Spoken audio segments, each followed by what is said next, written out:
தனிப்பாடலை பாடும்போது கர்த்தரை கண்டு காணிக்கைப்படுத்தி கடந்து போவோம். தனிப்பட்ட வாக்குத்தத்தத்தை எடுத்துக்கொள்வோம்.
இல்லாமல் ஒன்றும் இதுவரைக்கும் கிருபை இருக்கிறதுனால நம்ம ஜீவனோடு இருக்கிறோம். இதனால் நம்ம எப்பொழுதோ சாய்ந்து போயிருக்கிறோம். இந்த காணிக்கை கர்த்தர் தொடர்ந்து நமக்கு ஆசீர்வதித்துக் கொடுக்கும்படி அதை கிருபையினால் நம்ம இடைவெளிக்கு கொள்ளும்படி தேவப்பட்ட ஒருவர் ஜபிக்கும்படி அன்போடு கேட்டுக்கொள்கிறேன்.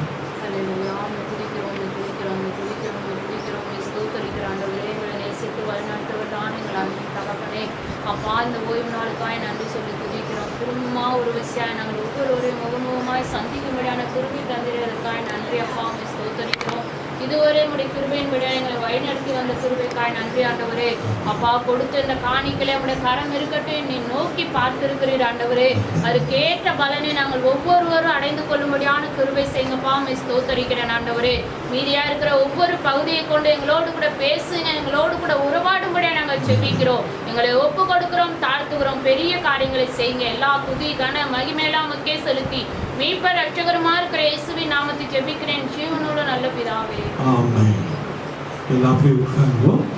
கர்த்தர் நல்லவர். இந்த நாளிலும் திரும்பவும் ஒரு முறையாய் உங்களை இயேசுவின் நாமத்தினாலே வாழ்த்துகிறேன், உங்களை ஆசீர்வதிக்கிறேன். கர்த்தர் தொடர்ந்து நம்மை ஆசீர்வதிப்பாராக. ஒரு சில மாதங்களுக்கு பின்பாக நாம் கூடி தேவனை நோக்கி பார்க்கும்படியான கிருபையை நமக்கு கொடுத்திருக்கிறார். அது எவ்வளவு நாளைக்கு அது தொடரும் என்று நமக்கு தெரியாது. மூன்றாவது அலை என்று சொல்லுகிறார்கள். அது வருவதற்கு 1-2 மாதங்களில் வரும் என்று சில வழி அதிலையும் கூட லாக்டவுன் வரலாம். தொடர்ந்து இப்படியே போகும் காலங்களில் வசனம் கிடைக்கக்கூடாத பஞ்சகாலம் ஒன்று உண்டு என்று வேதம் சொல்லுகிறது. அதற்கெல்லாம் இது பயிற்சியாக இருக்கலாம். ஆகையினால் கர்த்தர் நல்லவர். தொடர்ந்து அவர் நம்மோடு இருந்து நம்மை காத்து கொள்ளட்டும். கொஞ்ச நேரம் கர்த்தருடைய வார்த்தையை கேட்டு அந்த கர்த்தருடைய பந்தியிலே கலந்து கொண்டு நாம் கடந்து போவோம். எடுத்தவர்கள் வாசிப்போம். 2 கொரிந்தியர் புஸ்தகத்தில் 1ஆம் அதிகாரத்தில் 10வது வார்த்தை. 2 கொரிந்தியர் 1:10.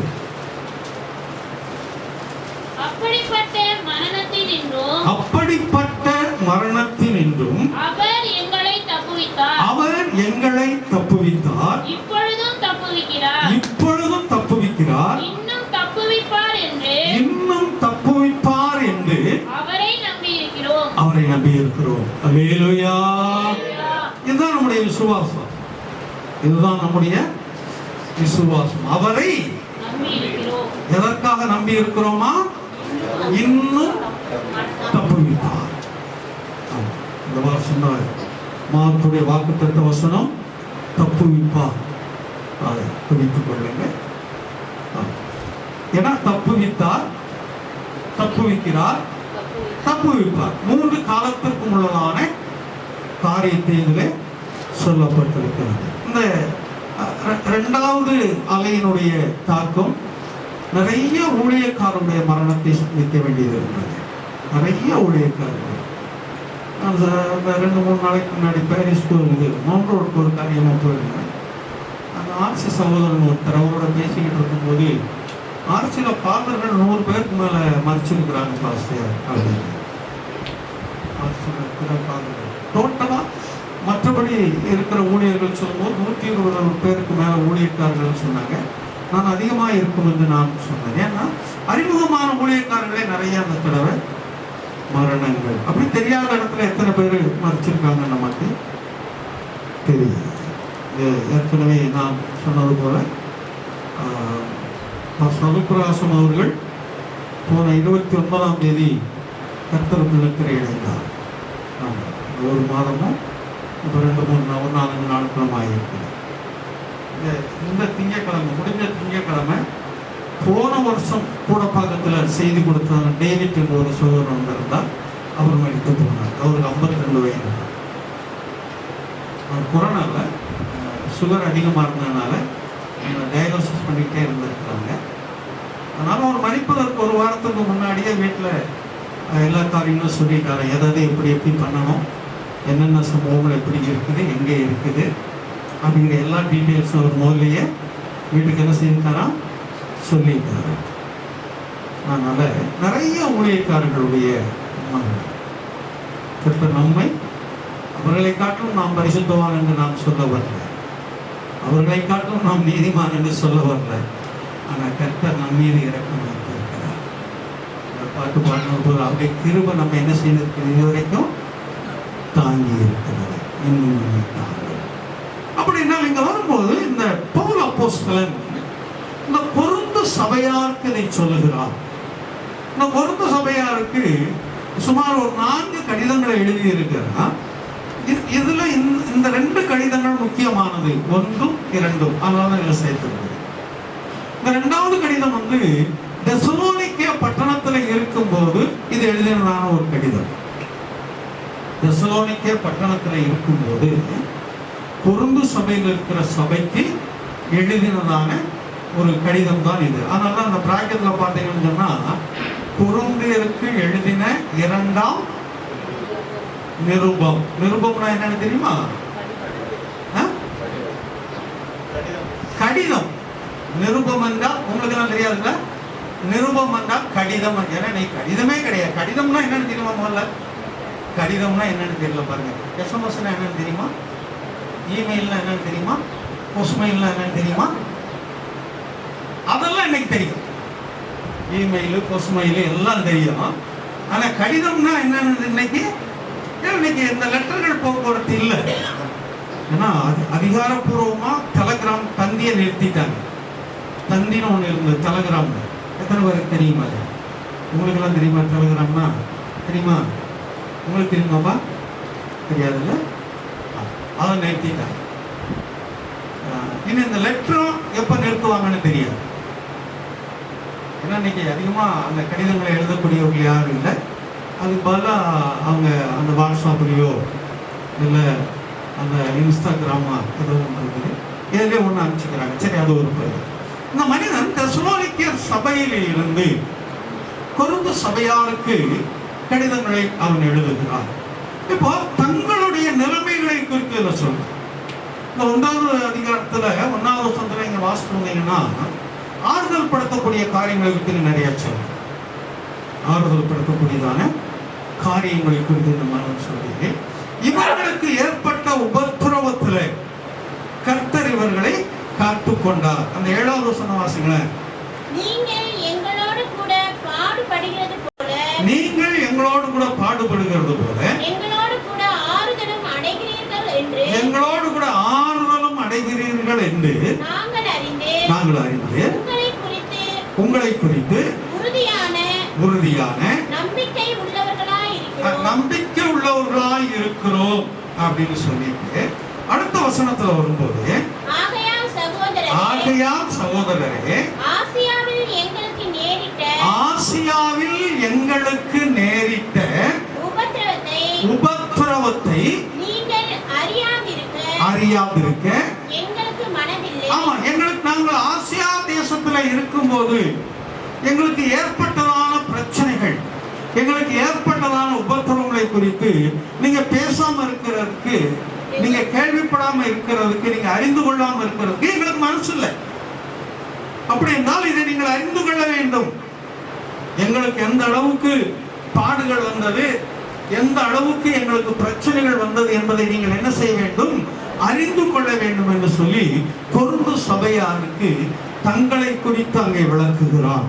சொல்லிட்டு தான் என்னவெனில் பிழைப்போம் என்ற நம்பிக்கை அற்று போகத்தக்கதாக. எந்த அளவுக்கு உங்க பாடுகளை அனுபவிச்சிருக்கிறாங்க, உயிரோட இருப்போங்கிற நம்பிக்கையே அற்று போச்சு. ஆனா உயிரோட இருந்ததான் கடிதத்தில் எழுதுகிறார். லேலோயா. அப்படி என்றால் இந்த மரணத்துடைய இந்த கடைசி எல்லைய போய் தொட்டு பார்த்துட்டு வந்துட்டோம்பா.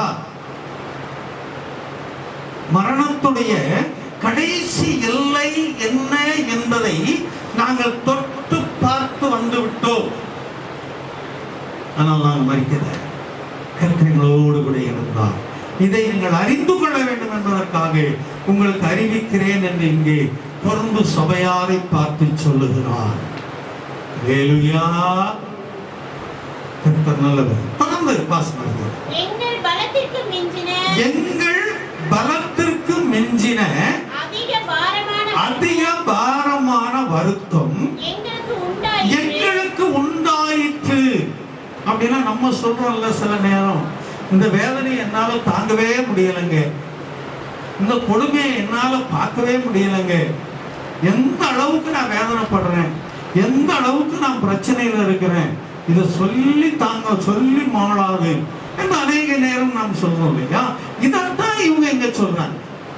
என்ன சொல்றாங்க? எங்களுடைய பலத்திற்கு மிஞ்சின அதிக பாரமான வருத்தம் எங்களுக்கு உண்டாயிற்று.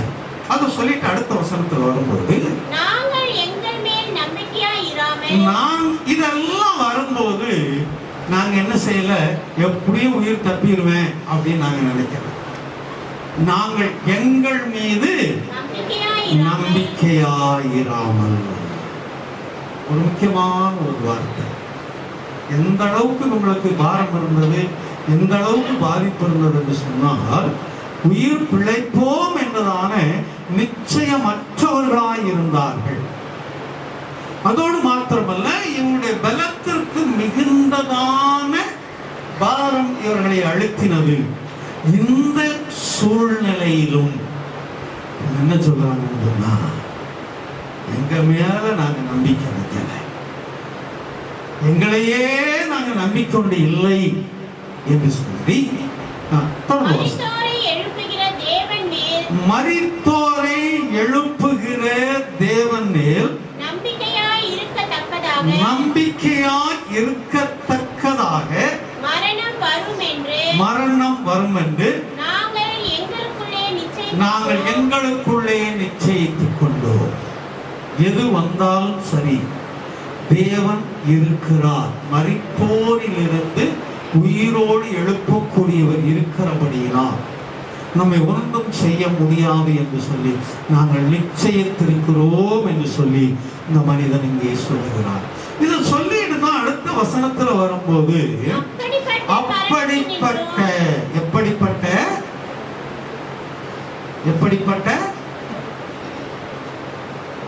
பலத்திற்கு மிஞ்சின பிரச்சனைகள், உயிர் பிழைக்க வாய்ப்பே இல்லை என்று எண்ணக்கூடிய மரணங்கள், அதைத்தான் சொல்றோம். அப்படிப்பட்ட மரணத்தில் இருந்தும் எங்களுக்கு சூழ்நிலையே இல்லை, நாங்கள் பிழைப்போம் என்ற நிச்சயம் கிடையாது எங்களுக்கு, இதிலிருந்து தப்புவோம் என்ற நிச்சயம் எங்களுக்கு கிடையாது. ஆனாலும் கர்த்தர் தப்பு வைத்தார். வேலையா கோடிட்டு இருக்காங்க. அப்படிப்பட்ட மரணத்திலிருந்து எங்களை தப்புவித்தார். இதை இங்க சொல்லும். எங்களை என்ன செய்தார்? தப்புவித்தார். தொடர்ந்து இப்பொழுதும் தப்புவிக்கிறார். இப்பொழுதும் நான் எப்ப தெரியுமா? இந்த கடிதத்தை உங்களுக்கு எழுதும் போது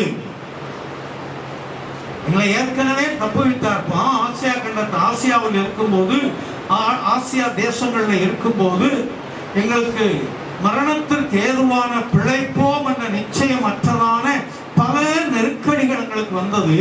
அந்த சூழ்நிலையில் எல்லாம் எங்களை தப்புவித்தார். இப்பொழுதும் இந்த கடிதத்தை உங்களுக்கு எழுதி கொண்டிருக்கிற இந்த நேரத்திலும் என்ன செய்கிறார்? எங்களை தப்புவிக்கிறார். இன்னும் தப்புவிப்பார். கர்த்தருக்கு சித்தமானால் உங்களை சந்திக்கும்படியாய் நான் பிரயாசப்படுகிறேன். அந்த சூழ்நிலை வரைக்கும் கர்த்தர் எங்களை தப்புவிப்பார் என்று இந்த மனிதன் இங்கே கோடிட்டு காட்டுகிறார். தப்புவிப்பார் என்று நம்புகிறேன் என்று சொல்லுகிறார். இதுதான் நம்முடைய விசுவாசமாய் இருக்க வேண்டும்.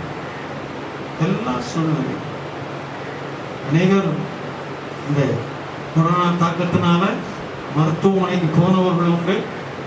மருத்துவமனை இல்லாதபடி வீட்டிலே கொரோனா தாக்கத்தின் இரண்டாவது அலை வீட்டிலே இருந்து அதற்குரியதான சில மருந்து மாத்திரைகளை இல்லாவிட்டால் அதற்குரிய சில ஒழுங்குகளை செய்து வீட்டிலே இருந்தவர்கள் உண்டு. ஏதோ ஒரு விதத்திலே கர்த்தர் நம்மோடு இருந்து நம்மை காத்துக் கொண்டிருக்கிறார். அல்லேலூயா. திடீரென்று மரணம், திடீரென்று மரணம். கட்டாய சபையில சபையில ஒரு மாதத்திற்குள்ள 8 பேர் மரணம். எல்லாம் கொரோனா நாள் கிடையாது. திடீரென்று ஒரு ஜுரம், மருத்துவமனை போற வழியில் இறந்திருக்கிறாங்க. திடீரென்று ஜுரம், அங்க போய் ஒரு நாள் இறந்திருக்கிறாங்க. இப்படிப்பட்ட நிலைமைகள். ஒரு சிலர் மாத்திரம் கொரோனா, மற்றபடி இந்த பீரியட்ல அடுத்து மரணங்கள். கர்த்தர் நம்மை ஜீவனோடு கூட நமக்கும் அந்த பலவீனங்கள் வந்தது, நமக்கும் அந்த வியாதிகள் வந்தது. ஆனால் நாம் அதில் அழிந்து போகாதபடி கர்த்தருடைய கரமும் கிருபையும் இதுவரைக்கும் நம்மை காத்துக்கொண்டிருக்கிறது. அல்லேலூயா. அப்படி என்றால் இது தப்புவிக்கும் மாதம். எந்த விதத்திலெல்லாம் நம்மை தப்புவிப்பார் என்பதை குறித்து ஒரு 4 காரியங்களை சுருக்கமாய் சொல்லி நான் முடிக்கும்படியாக விரும்புகிறேன். எந்தெந்த விதத்தில் நம்மை தப்புவிப்பார். இது கொரிந்தியருக்கு கொடுத்ததை நம்ம பார்த்தோம். நமக்கு அப்படியே நம்ம கொஞ்சம் திருப்போம்.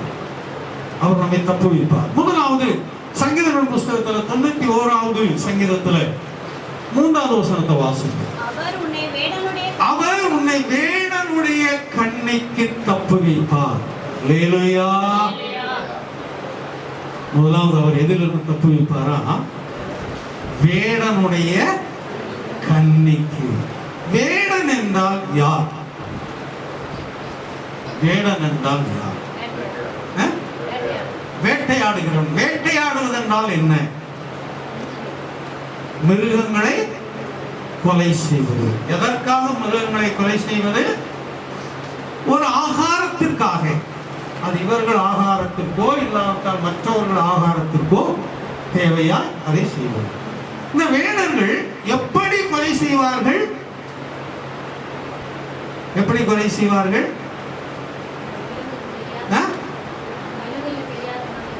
ஒன்றும் தெரியாத மாதிரி இருந்தில்ல.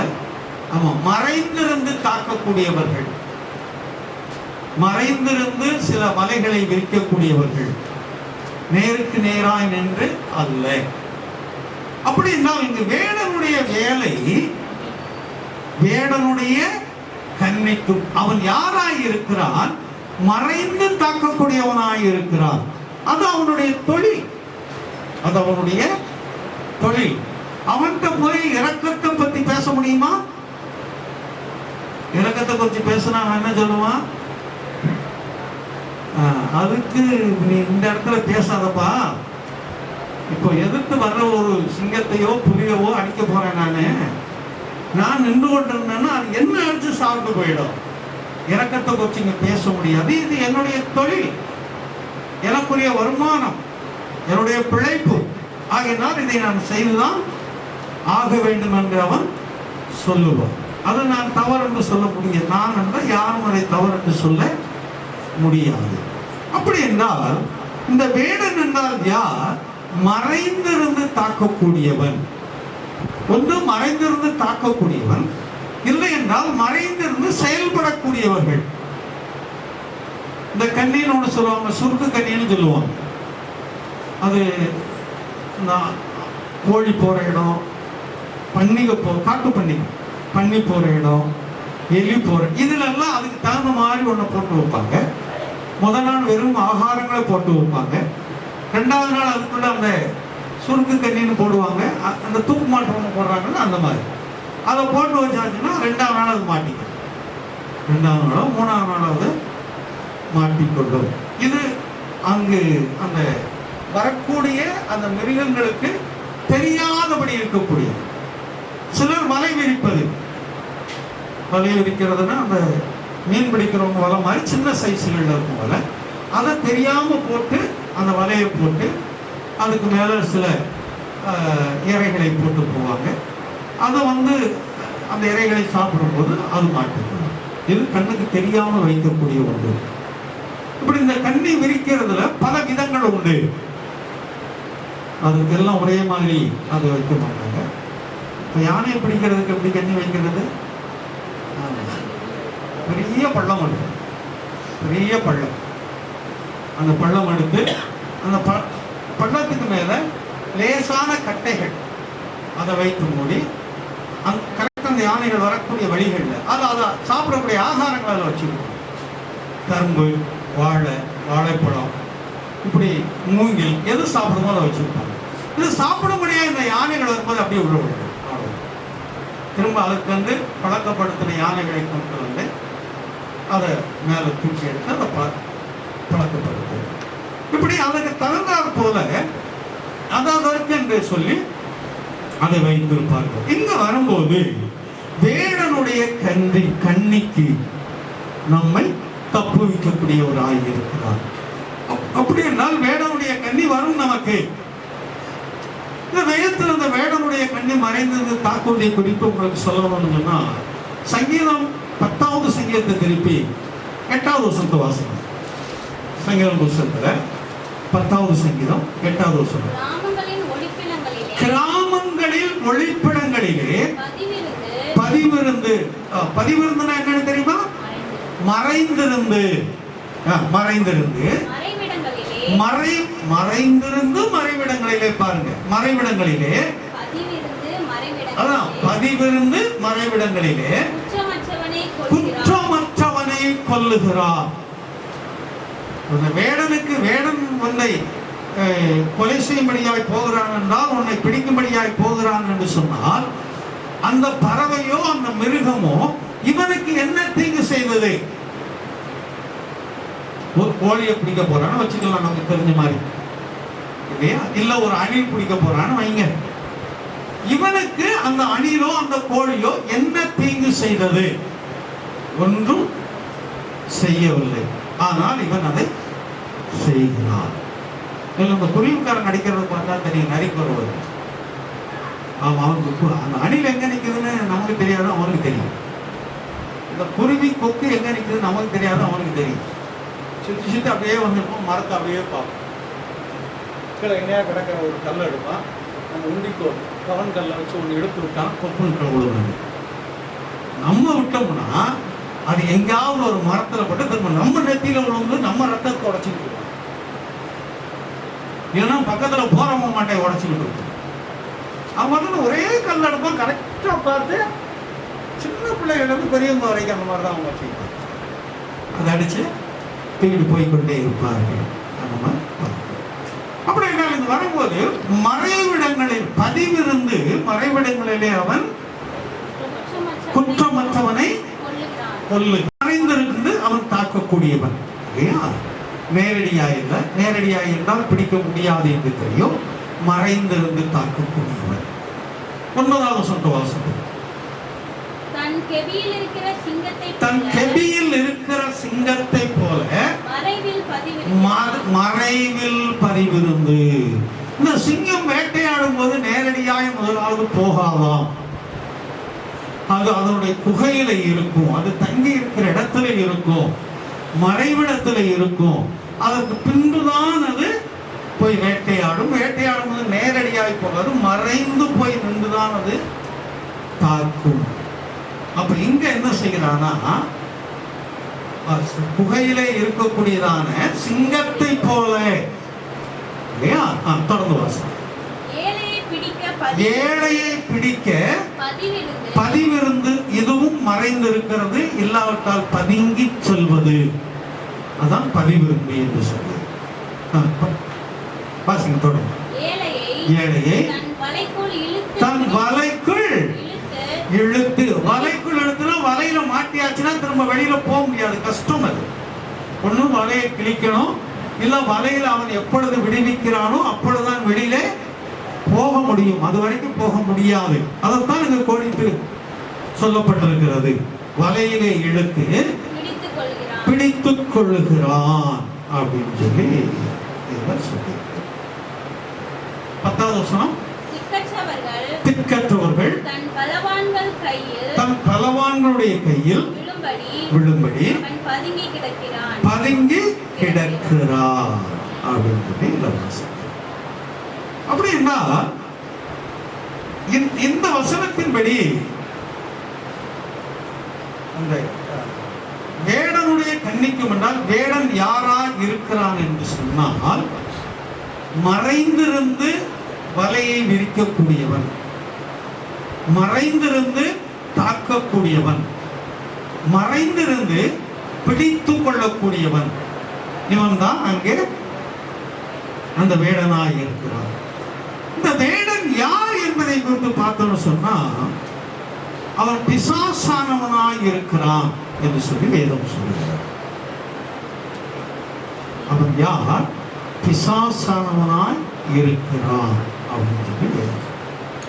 இதை நீங்க வாசிக்கணும்னு சொன்னா 1 பேதுரு புத்தகத்தில் 5ஆம் அதிகாரத்தில் 8வது வசனத்தை வாசிக்க. இந்த வேடன் யார்? தெளிந்த புத்தியுள்ளவர்களாய் இருங்கள். தெளிந்த புத்தியுள்ளவர்களாய் இருங்கள். விழித்திருங்கள். ஏனெனில் உங்கள் எதிராளியாகிய பிசாசானவன் கெர்ச்சிக்கிற சிங்கம் போல, நல்லா மறந்துடக்கூடாது, கெர்ச்சிக்கிற சிங்கம் போல அப்படித்தான் சொல்லியிருக்கிறார, சிங்கம்னு சொல்லல. சங்கீதத்தில் வரும்போது என்ன வாசனம்? 9வது வசனம் 10:9.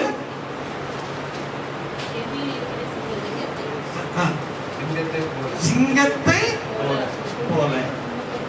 இங்கேயும் சிங்கத்தை போலன்னு தான் வாசிக்கும். சிங்கம் அல்ல. சிங்கம் யார்? அப்போ இயேசுவானவர் தான் சிங்கம், யூத ராஜ சிங்கம். இயேசுவானவர் தான் சிங்கம். ஆனா இங்க 2 இடத்துலயும் சிங்கத்தை போலன்னு சொல்லி இருக்குது. சிங்கத்தை போல அப்படின்னு அர்த்தம் என்ன? டூப்ளிகேட். இயேசுவானவர் எந்த இடத்திலெல்லாம் தன்னை வெளிப்படுத்துகிறாரோ அதற்கு நேர் விரோதமாய், அதற்கு ஒப்பாய் பிசாசானவன் தன்னை வெளிப்படுத்தக்கூடியவனாய் இருக்கிறான். இயேசுவானவர் கிறிஸ்து. பிசாசானவன் எப்படி வெளிப்படுத்துகிறான்? அந்தி கிறிஸ்துவாய் தன்னை வெளிப்படுத்துகிறான். இயேசுவானவர் விடிவெள்ளி நட்சத்திரமாய் இருக்கிறார். பிசாசானவனும் கீழே விழத்தள்ளப்பட்டதான நட்சத்திரமாய் இருக்கிறான். இயேசுவானவரை அப்படியே இவன் காப்பி அடித்து தன்னை அப்படி உருவப்படுத்தி காண்பிக்கக்கூடியவனாய் இருக்கிறான், ஜனங்களை வஞ்சிக்கும்படி. அதற்கு நாம் எச்சரிக்கையாய், ஜாக்கிரதையா நாம் என்ன செய்ய வேண்டும்? இருந்து கொள்ள வேண்டும். அதைத்தான் இங்கே கோடிட்டு சொல்லப்பட்டிருக்கிறது. திருமறை வசனம் வாசிங்க. தெளிந்த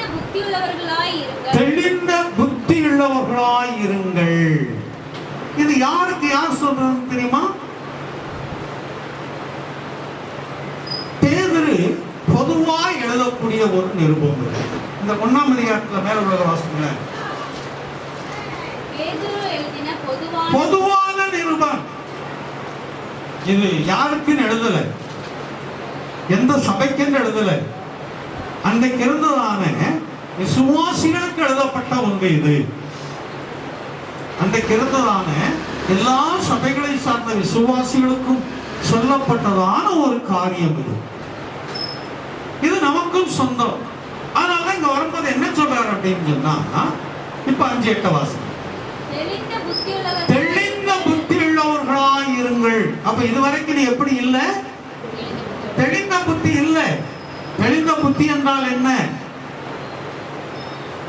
தெளிந்த புத்தி என்றால் என்ன? நல்லது எது, கெட்டது எது என்று தெரிந்து நடக்கக்கூடியது. நல்லது எது, கெட்டது என்று தெரிந்து நாம் செய்யக்கூடியது. அதைத்தான் இங்கு சொல்லியிருக்கு. தெளிந்த புத்தி வேண்டும் என்று சொல்லி, நல்ல ஒரு புத்தி வேணும். ஆமா, தெளிந்த புத்திங்கிறது நம்ம பாஷையில் நல்ல புத்தின்னு சொன்னா எல்லாருக்கும் தெரியும். நல்ல புத்தி வேணுங்க. புத்தி இருக்குது, ஆனா எப்படி வேணும் அந்த புத்தி? நல்ல புத்தியாக இருக்கணும், நல்ல காரியங்களுக்கு பயன்படுறதா இருக்க வேண்டும் என்று நாம் சாதாரணமாய் சொல்லக்கூடியது. அதனால் இங்கே வரும்போது தெளிந்த புத்தி உள்ளவர்களாக இருங்கள். விழித்திருங்கள். விழிக்கிறனா அதுக்காக தூங்காம இருக்கிறத சொல்ல வரல. சபையில தூங்காம இருக்கிறத சொல்லலாம், அதுக்காக ராத்திரி நேரம் தூங்காம இருக்கிறதெல்லாம் சொல்ல முடியாது இல்லையா? விழித்திருங்கள். ஏன் அப்படி இருக்கணும்? ஏன் விழிப்போடு இருக்கணும்? ஏன் புத்தி உள்ளவர்களாக இருக்க வேண்டும், தெளிந்த புத்தி உள்ளவர்களாக இருக்க வேண்டும்? காரணங்கள் சொல்லி வர்றாரு. ஏனெனில் உங்கள் எதிராளியாகிய பிசாசானவன், உங்கள் எதிராளியாகிய பிசாசானவன், அந்த பிசாசானவன் தான் வேடனாய் எங்கே நிற்கிறான். பிசாசானவன் யாராய் இருக்கிறான்? வேடனாய் எங்கே நிற்கிறான். எதற்காக? நம்மை கொள்ளை கொண்டு போகும்படியாய், நம்மை அழிக்கும்படியாய், நம்ம ஏதோ சில பிரச்சனைகள் மாற்றி விடும்படியாய். இந்த பிசாசானவன் வந்து உடனே அழிக்க மாட்டான். ஒரு இடத்துல ஒரு எலி போய்கிட்டு இருக்கும்போது பூனை பார்த்துருச்சுன்னா, பூனை பார்த்தவொன்னே போய் டக்குன்னு அந்த எலியை பிடிச்சிக்கிடுச்சு. அது அந்த பூனை எப்படி பிடிக்குதுன்னு சொல்லி எலிக்கெல்லாம் தெரியாது. அவ்வளோ பக்குவமாக போகும்போது பூனை மாதிரி வர்றாங்க பாருன்னு சொல்லுவாங்க. எல்லாரும் பார்த்தீங்கன்னா ஆடை பாரு பூனை மாதிரி இருக்காங்கன்னு சொல்லுவாங்க. இதெல்லாம் சாதாரணமாக நம்முடைய நடப்புகளில் சொல்லக்கூடிய அங்கே வர்றதே தெரியாது. அது போய் பிடிக்கும். இந்த பூனையை பிடித்து, அந்த எலியை பிடித்து இந்த பூனை உடனே சாகடிக்காது. சில நேரம் நீங்க பார்த்தீங்கன்னா தெரியும். என்ன செய்யும் தெரியுமா? ஓட விட்டு விளையாடும். சில நேரம் அப்படி தூக்கி போடும். எங்கேயாவது போடுறதா டப்புன்னு போய் பிடிக்கும். சில நேரம் ஓட விடும். ஓட விட்டோன்னா போய் நமக்கு நமக்கு பிடிக்கும். இப்படி விளையாண்டுக்கிட்டே இருக்கும். அப்போ அந்த எலி சொல்லிச்சா, நீ நண்பனா பகைவனா சொல்லு. உன்னுடைய செயலை வச்சு நீ யாருன்னு என்னால புரிஞ்சுக்கிற முடியல. நீ நண்பனா பகைவனா? ஒண்ணு நண்பன் என்று சொன்னா என்னை விட்டு நான் போயிடுறேன். இல்ல பகைங்கன் என்று சொன்னா உடனே என்ன செய்ய, நீ என்ன சாகடிச்சு. இது ரெண்டும் இல்லாம ஏன் என்ன அப்படி சித்திரவதை பண்ணிக்கிட்டு இருக்கிற? அதுவும் இல்லாம இதுவும் இல்லாம ஏன் என்னை இன்றைக்கும் சில அதாவது ஃப்ரெண்டுன்னு சொல்லக்கூடிய நட்பு, அதாவது நண்பர்கள் சொல்லக்கூடியவர்கள் செய்யறது உண்டு. நமக்கு நல்லது போல செய்வாங்க. ஆனா எல்லாம் அவர்களுக்கு நன்மையாக இருக்கும், நமக்கு பெரிய பாதிப்பை கொண்டு வரும். இன்றைக்கும் அது நடைமுறையில் இருந்து கொண்டிருக்கிறது. அது வயது கேட்டால் போல இருக்கும். அந்த சின்ன கிளாஸ் படிக்கிறவங்களுக்கு அதுக்கு ஏற்றாற் போல இருக்கும். இந்த கொஸ்டின் வரும், படிப்பாங்க. அவங்க அதை படிக்கவே மாட்டாங்க. ஏன்னா அது வராதுன்னு அவங்களுக்கு தெரியும். ஆனா இதுதான் வரும் திரும்ப கேட்டுக்கிறாங்க. அதை படிச்சியா வேற எதையும் படிக்க விடாம அவன் மட்டும் படிக்க வச்சு அங்க வந்து அது இருக்காது. என்ன இதை படிக்க சொன்னா வரவே இல்லையே, நான் படிக்க சொன்னேன், நீ என்ன செஞ்சதுக்காக? நானும் தான் படித்தேன். இது அதுக்கு மேல உள்ளவங்க பார்த்தீங்கன்னா அதுக்கு ஏற்ற மாதிரி, அதற்கு மேல உள்ளவர்கள் அதுக்கு ஏற்ற மாதிரி, வேலைகள் தொழில் செய்யக்கூடியவர்களும் அதற்கு ஏற்ற மாதிரி, இப்படி அந்த அந்த வயதுகள் தகுதிக்கு ஏற்றால் கொண்டு அந்த நண்பர்கள் போல இருந்து அவர்களை கெடுப்பவர்கள் உண்டு. அவர்களை ஏதோ ஒரு விதத்திலே பாதிப்புக்குள்ளாய் கொண்டு போகக்கூடியவர்கள் உண்டு. அவர்கள் சொல்லக்கூடிய ஆலோசனை எல்லாம் அந்த நேரத்தில் பார்த்தீங்கன்னா ரொம்ப அருமையான ஆலோசனையாக இருக்கும். அதை போல வேற யாரு சொன்னாலும் ஏத்துக்கிற முடியாதுங்கிற அளவுக்கு இருக்கிற ஆலோசனையாக இருக்கும். ஆனா முடிவு என்று வரும்போதுதான் தெரியும் அவர்கள் சொன்னது அத்தனையும் நமக்கு பிரச்சனையை கொண்டு வரக்கூடியது, ஏதோ ஒரு விதத்துல நஷ்டங்களை கொண்டு வரக்கூடியது, ஏதோ ஒரு விதத்திலே கஷ்டங்களை கொண்டு வரக்கூடியது என்று அப்பொழுதுதான் நமக்கு தெரிய வரும் என்பதை நாம் கற்றுக்கொள்ள வேண்டும். அப்போ முதலாவது ஒன்று வேடனாய் இருக்கிறான். அது நம்ம சங்கீதம் 93 பார்ப்போம். இரண்டாவது நம்ம இப்ப பார்த்தபடி அவன் எதிராளியாய் இருக்கிறான். வேடனை கொண்டு நமக்கு அந்த ஆபத்துகள் வரலாம். இங்க வரும்போது எதிராளியாய் இருக்கிறான் அப்படின்னு சொல்லி வாசிக்கிறோம். இப்ப திரும்ப அந்த விட்ட வசனத்தோட வாசிங்க. எதிராளியாகிய பிசாசானவன் எதிராளியாக பிசாசானவன் கட்சிக்கிற சிங்கம் போல எவனை விழுங்கலாமோ என்று வகை தேடி சுற்றி திரிகிறான். இதை நான் பல முறை உங்களுக்கு சொல்லி இருக்கேன். வகை தேடி சுற்றி வகை தேடுறதுன்னா என்னன்னு தெரியுமா? எப்போ சான்ஸ் கிடைக்கும்னு பார்க்கறது. சில நேரம் அந்த வீட்டில் பிள்ளைங்க பார்ப்பாங்க, அப்பா எப்போ வெளியே போறாரு, அம்மா எப்போ வெளியே போறாங்க. அவங்க ஏதாவது ஒன்று பிளான் பண்ணி வச்சிருப்பாங்க, அவங்க ஏதாவது ஒன்று திட்டம் வகுத்து வச்சிருப்பாங்க. இவங்க எப்போ வெளியே போறாங்கன்னு எதிர்பார்த்துட்டே இருப்பாங்க. போகலாம் கேட்பாங்க, என்ன வெளியே போறேன்னு சொன்னீங்களே போலையா? ரொம்ப அக்கறையா கேட்பாங்க, வெளியே போறேன்னு சொன்னீங்களே போலையா? எப்போ போறீங்க, ஏன் போறீங்க? ஆமா, இங்க கூட அப்படி இருக்குன்னு நினைக்கிறேன். ஆமா, இங்க கூட அப்படி இருக்குன்னு நினைக்கிறேன். இது எல்லா இடத்துலயும் இருக்கும், எல்லா இடத்துலயுமே இருக்கும். போகலையா? அவங்க போனாங்கன்னா போதும். அடுத்து இவங்க என்ன திட்டம் வகுத்து வச்சிருக்காங்களோ, என்ன பிளான் பண்ணி வச்சிருக்கிறாங்களோ அதை இங்கு செயல்படுத்துவார்கள். அதுக்காகத்தான் அந்த கேள்விகள் கேட்டுக்கொண்டிருக்கிறது. நேரங்களை தங்களுக்கு சொந்தமாக்கிக் கொள்ளும்படியாய் வகை தேடி சுற்றி திரிவது. இன்னைக்கு இந்த பழைய நாள்ல இந்த பிள்ளைகள் விளையாடுறது ஒரு விளையாட்டு விளையாடுவாங்க. இன்னைக்கு இருக்கிற பிள்ளைகளுக்கு அந்த விளையாட்டு தெரியாது. சில வேலை ஸ்கூல்ல வச்சிருக்காங்களா என்னன்னு தெரியாது. கொலையா மந்திரிக்கா, அதுக்கப்புறம் நிறைய சுத்திவால கொலையா மந்திரிக்கா, நிறைய சுத்திவா. தெரியுமா? அப்ப உங்களுக்கு அந்த ஸ்கூல்ல வைக்கிறாங்களா? உங்களுக்கு இருக்குதாமா? தெரியாதுல்ல? தெரியும்ல? ஆமா, அந்த சப்ஜெக்ட் தெரியல. இது பழைய நாள்ல. இப்ப நான் ஒரு 10 பிள்ளைங்க சேர்ந்து அதான் விளையாடுவாங்க. நல்ல ஒரு உடற்பயிற்சி, நல்ல வேகங்களை கொடுக்கக்கூடியதுன்னு சொல்லி அப்படி 10 பேரை உட்கார வச்சு சுற்றி ஓடுவாங்க. ஆனா பழி வாங்குறதுக்குன்னு நல்ல டவலை முறுக்கி வச்சுக்கிடுவாங்க, அது அடிக்கிறதுக்குன்னு. அது யாருக்கு எப்ப சான்ஸ் கிடைக்கும் என்று பார்த்து கொண்டிருப்பார்கள். அதுல தப்பி ஓடணும். அதுல இருந்து கொஞ்சம் மாற்றி கொண்டு வந்ததுன்னா கொக்கோவா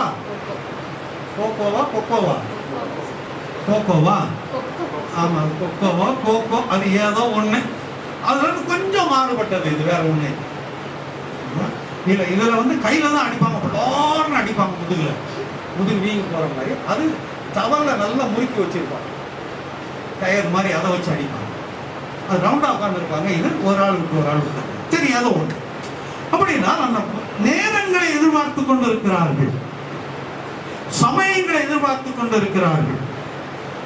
முதலாவது பிசாசான வேதனாய் இருந்து நம்முடைய வாழ்க்கையில் நமக்கு ஒரு வீழ்ச்சியை கொண்டு வரும்படி அவன் எத்தனித்துக் கொண்டிருக்கிறான். அதற்கு நாம் தான் எச்சரிக்கையாய் இருக்க வேண்டும். அது கண்ணுக்கு தெரிந்து நன்றாய் இருப்பது போல சிறந்ததாய் தோன்றும். ஆனால் அதில் மாட்டிக்கொள்வோம் என்றால் வெளியிலே வருவது முடியாத காரியமாய் இருக்கும். அதற்கு நாம் எச்சரிக்கையாய் இருக்க வேண்டும். அதுதான் அதில் நம்ம வாசிக்கிறோம். இரண்டாவது காரியம், எதிராளி அவன் வகை தேடிக் கொண்டிருக்கிறான். எந்த சூழ்நிலையில அவங்க மாட்டுவாங்க. குறிப்பா உலகத்தில் இருக்கிறவங்க 1000 தப்பு பண்ணாலும் ஒண்ணு வராது. விசுவாசிகள் ஒரு தவறு பண்ணாலும் அதை பிடிச்சுக்கிடுவாங்க. நீ ஒரு விசுவாசியா, நீ எல்லாம் ஏன் பைபிள் எடுத்துட்டு போற, உனக்கும் பைபிளுக்கு என்ன சம்பந்தம் இருக்குது, நீ பைபிள் எடுத்துட்டு போகணுமா? இப்படிப்பட்ட கேள்விகளை அவர்கள் என்ன செய்ய ஆரம்பிப்பார்கள், கேட்க ஆரம்பிப்பார்கள். நாம் அதற்கு எச்சரிக்கையா ஜாக்கிரதையா இருக்க வேண்டும். அப்படி என்றால் எதிராளி, வேடன் என்றால் யார் என்று பார்ப்போம். இந்த எதிராளி என்றால் யார் அப்படிங்கிறத நம்ம தெரிந்து கொள்வோம். எபேசியர் நிருபத்துல 6ஆம் அதிகாரத்துல 12வது வசனத்தை வாசிக்கிறோம். எபேசியர் 6, ஏனெனில் மாமிசத்தோடும் ரத்தத்தோடும் அல்ல. நமக்கு பிரச்சனைகள் எதோடு இல்லை, மாம்சத்தோடும் ரத்தத்தோடும் அல்ல. நமக்கு எதிராய் ஒருவர் வருகிறான் என்றால் அவனோடு அல்ல. நமக்கு பிரச்சனையை கொடுக்கும்படி ஒருவன் வருகிறான் என்றால் அவனோடு அல்ல. அவன் நல்லவன், அவர்கள் நல்லவர்கள், அல்ல மாற்று கருத்துக்கள் கிடையாது. தொடர்ந்து வாசகம். துரைத்தனங்களோடும் துரைத்தனம்னா அதிகாரத்தில் ஆமா, அதிகாரம் என்றால் தெரியும். அது நமக்கு மேலா இருக்கக்கூடிய பதவியிலே இருக்கக்கூடியவர்கள். அது தனிப்பட்ட தனியார் நிறுவனமோ அரசு நிறுவனமோ ஏதோ ஒன்று. துறைத்தனங்களாலும் அதிகாரங்களாலும் அல்ல. இப்பிரபஞ்சத்தின் அந்தகார லோகாதிபதி. இந்த பிரபஞ்சத்தின் அந்தகார லோகாதிபதிங்கிறது யார்? பிசாசு. இந்த இந்த இந்த பிரபஞ்சம்னா என்ன? இந்த பூமி. இந்த பூமியும் பூமியில் உள்ளவைகளும் பிசாசானுடைய கரத்திலே கொடுக்கப்பட்டிருக்கிறது. வேதத்தில் வாசிக்கிறது. பூமியும் பூமியில் உள்ளவைகளும் பிசாசானுடைய கரத்திலே கொடுக்கப்பட்டிருக்கிறது அப்படின்னு வாசிக்கிறோம். இயேசுவானவர் சொன்ன, உலகத்தின் அதிபதி என்னிடத்தில் வருகிறான், அவனுக்கு என்னிடத்தில் ஒன்றுமில்லை. ஹல்லேலூயா. கர்த்தருக்கு ஸ்தோத்திரம். கர்த்தர் நல்லவர். அது அருமையாய் சொல்றார். உலகத்தின் அதிபதி என்னிடத்தில் வருகிறான், அவனுக்கு என்னிடத்தில் ஒன்றுமில்லை. என்கிட்ட இருந்தா தானே எடுத்துட்டு போவான். என்கிட்ட ஒன்றுமில்லை, அவன் எதை எடுக்க முடியும்? வரட்டும், தாராளமா என்னை பார்க்கட்டும், தாராளமா என்னை சுற்றட்டும். என்னிடத்திலிருந்து அவன் எடுத்துக் கொள்வதற்கு ஒன்றும் இல்லை என்று அங்கு தெளிவுபடுத்துகிறார். இந்த உலகம் பிசாசானுடைய கரத்திலே ஒப்புக் கொடுக்கப்பட்டிருக்கிறது. ஆகையினால்தான் அவன் என்ன ஆட வேண்டுமோ அவ்வளவும் ஆடுகிறான். அவனுக்கும் ஜனங்களை ஆசீர்வதிக்க முடியும், அவனும் சுகப்படுத்த முடியும். ஆனால் ஒரு எல்லைக்கு உட்பட்டு அவன் சுகம் கொடுக்க முடியும். அது எல்லைக்கு உட்பட்டு அவன் ஆசீர்வதிக்க முடியும், ஒரு எல்லைக்கு உட்பட்டு. ஆனால் இவைகள் எல்லாமே அழிந்து போகக்கூடியவர்கள். அந்த அவன் கொடுக்கிற ஆசீர்வாதத்துல ஒரு பிரச்சனையோடு கூட இருக்கும். அவன் கொடுக்கிற சுகம் சில காலங்கள் இருந்து திரும்ப அதிகமான பிரச்சனையோடு கூட வரும். அந்த கர்த்தர் ஆசீர்வதிக்கிறார் என்றால் அந்த ஆசீர்வாதம் நிரந்தரமாய் இருக்கக்கூடியது. கர்த்தர் சுகம் கொடுக்கிறார் என்றால் அந்த சுகம் நித்தியமாய் இருக்கக்கூடியது. இதுதான் இதற்கும் அதற்கும் உள்ளதான வேறுபாடு. இந்த எதிராளி யாராய் இருக்கிறான்? அந்தகார லோகாதிபதி. இதுல இருந்து நம்ம எப்படி தப்பணுங்கிறதுக்கு அதுக்கு பின்னாடி நீங்க வீட்டில் போய் வாசித்து பாருங்க, நிறைய காரியங்கள் சொல்லி இருக்கு. விசுவாச வாழ்க்கையில் நம்ம எப்படி இருக்கணும், ஆமா, எந்த கிரீடத்தை எடுத்துக்கொள்ளணும், எந்த மார்க் கவசத்தை எடுத்துக்கொள்ளணும், எந்த பட்டயத்தை எடுத்துக்கொள்ளணும் அப்படிங்கிறத கீழே ஒரு எந்த பாதரட்சி எடுத்துக்கொள்ளணும், பெரிய ஒரு பட்டியல் இருக்கு. அது இப்ப நமக்கு வேண்டாம். அப்படி என்றால் ஒன்று நமக்கு அந்த வேடனுடைய கண்ணி, அந்த வேடன் என்றால் மறைந்திருந்து தாக்கக்கூடியவன். அப்படி என்றால் நமக்கு நன்மையை செய்வது போல ஒரு தீமையை கொண்டு வரக்கூடிய ஒரு சூழ்நிலை உருவாக்கி ஏதோ ஒரு மரணத்தை, இல்லாவிட்டால் மரணத்துக்கு ஒப்பான பிரச்சனைகளை எழுப்பக்கூடியவன் அந்த பிசாசானவன். அப்படிப்பட்ட நிலைமையில் இருந்து உன்னையும் என்னையும் அவர் தப்புவிப்பார். ஹல்லேலூயா. இரண்டாவதாக அவன் எதிராளியாய் மாறுகிறான். எதிராளியாய் மாறி வகை தேடிக் கொண்டிருக்கிறான். எந்த சூழ்நிலையில் எப்பொழுது என்று சொல்லி அவன் தருணம் எதிர்பார்த்து கொண்டே இருக்கிறான். அதிலிருந்தும் தப்புவிக்கக்கூடியவர் நம்முடைய தேவனாய் இருக்கிறார். இதுவரைக்கும் தப்புவித்தவர் இனியும் தப்புவிப்பார். ஹல்லேலூயா. மூன்றாவதாக அதே சங்கீத வாசிக்கிறோம். 91:3. பாழாக்கும் கொள்ளை நோய்க்கும் தப்புவிப்பார். பாழாக்கும் கொள்ளை நோய்க்கும் தப்புவிப்பார். முதலாவதாக வேடனுடைய கண்ணிக்கு தப்புவிப்பார். இப்ப பாழாக்கும் கொள்ளை நோய்க்கும் தப்புவிப்பார். கொள்ளை நோய் என்றால் பழைய நாட்கள் இருக்கிறது என்ன? மொத்தமா வாரிக்கொண்டு போவது. இன்றைக்கு அப்படித்தான் வாரிக்கொண்டு போகிறது. இந்த இரண்டாவது அலை உலகத்திலே இந்தியாவில் தான் அதிகமான மரணங்களை ஏற்படுத்தினது. அதோடு கூட அதிகமான அந்த 2வது கொரோனா தாக்கம் இந்தியாவில் தான் உலகத்திலேயே முதலிடம், உலகத்தில் முதலிடம் இங்குதான் இருந்தது. அதற்கு காரணம் இந்த கும்பமேளான்னு சொல்லி ஒன்று வட இந்தியாவில் உருவாக்கி ஒரு நாளைக்கு ஏறத்தாழ 30 லட்சம் பேருக்கு மேலே கூடின ஒரு இடம். அது 1 மாதம் நடக்குமா? திரும்ப சிலருடைய வேண்டுகோளின்படி ஒரு 10 நாள் என்னும் அதை முடித்துக் கொண்டார்கள். 10 நாளோ 14 நாளோ முடித்துக் கொண்டார்கள். ஒரு நாளைக்கு 80,000 பேர் அங்கே கூடுவார்கள். அங்கே நிர்வாண சாமியார்கள் அதிகமாக இருப்பாங்க. உடம்புல ஒட்டு துணி கூட இல்லாதபடி சாமியார்கள் இருக்கக்கூடிய ஒரு இடம் அது. அப்படி வந்தவர்கள் 80,000 பேருக்கு மேலே என்னவோ கூடி அவர்கள் மூலம்தான் நிறைய கொரோனா பரவி அப்படிப்பட்ட பிரேதங்களைத்தான் தூக்கி கங்கை நதியிலே போட்டார்கள். கங்கை நதி முழுவதும் அங்கே பிரேதங்களால் மிதந்து கொண்டிருந்த காலங்கள் நிறைய பத்திரிகைகள் வந்தது. இது புதைக்கிறதுக்கு இடம் இல்லை, புதைக்கடா 40,000 ரூபாய் காப்பாங்களாம். புதைக்கிறதுக்கு இடம் இல்லாமல் அங்கே போன இடங்களில் மரித்தவர்களை தூக்கி அப்படியே கங்கையில் போட்டுவிட்டு போய்கொண்டே இருந்தார்கள். கங்கை முழுவதும் பிணக்குவியல்கள், எல்லாம் கொரோனாவில் மரித்தவர்கள். அந்த கும்பமேளாவினால் ஏற்பட்டது. முதலாவது அலை இங்கே எப்ப ஏற்பட்டது அதிகமாச்சு தெரியுமா?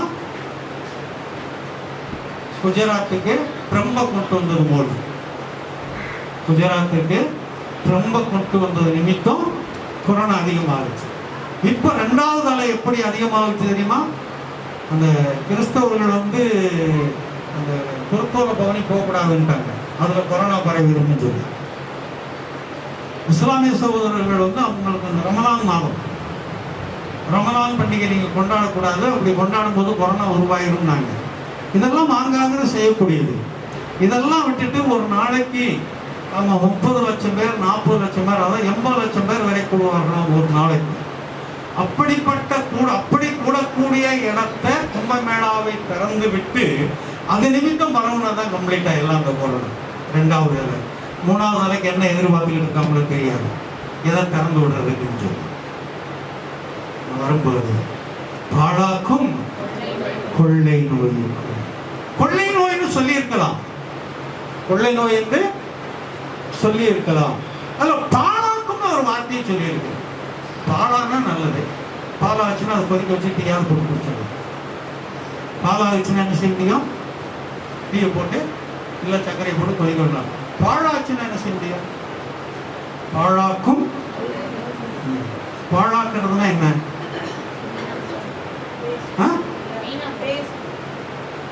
பாழாகிறதுனா வீணாக்குறது. ஏதோ சில தவறுகள் அதுக்குள்ளாய் நடக்குது, இல்லாவிட்டால் ஏதோ சில பிரச்சனைகள் அதுக்குள்ளாய் உருவாகுது. இதுதான் அது பாழாகுது இல்லையா? ஒரு 2-3 நாளைக்கு முன்னாடி சாப்பாடுக்கு கொஞ்சம் பாழாகிடுச்சு. 1 மணிக்கெல்லாம் சாப்பிடலாம்னு சொன்னாங்க. சரி அப்படின்னா அவங்கள ஒரு ஃபோன் வந்துச்சு, அதில் கொஞ்சம் அப்படியே ஓடிடுச்சு. வேற ஒருத்தவங்க பேசுனாங்க, அதுக்கப்புறம் ஒரு ஃபோன் வந்துச்சு, அப்படியே ஓடிடுச்சு. 9:30 மணிக்கு வந்துருச்சு. சாப்பாடு தட்டில் போட்டு அது நல்ல இந்த கூழ் இந்த மாதிரி அதுக்கப்புறம் அதை எடுத்து போட்டு அடுத்த ஆல்நைட்டுக்கு என்னவோ அதை பண்ணணும். அதுக்கப்புறம் சிஸ்டர் அன்னைக்கு இரவு ஜெபம் பண்ணும்போது நல்ல ஒரு ஜெபம் பண்ணாங்க. இந்த நேரத்துக்கு இந்த ஃபோன் இனி எனக்கு வரக்கூடாது, அதனால ஒரு ஆள் சாப்பிடக்கூடிய அளவுக்கு சோறு வீணாயிருச்சு. அதாவது நமக்கு பார்க்கறதுக்கு ஒரு அற்ப காரியமா தெரியலாம். இதுக்கெல்லாம் ஒரு ஜெபம் வேணுமா? அந்த நேரம் போன் வந்துச்சு. அந்த போன் வந்தா எப்படி 3/4 மணி நேரம் 1 மணி நேரம் ஓடும். அந்த ஒரு போனுக்காக தான் அந்த செல்லை அந்த ஒரு போனுக்காகத்தான் அந்த செல்லை, வேற போனுக்கு கிடையாது.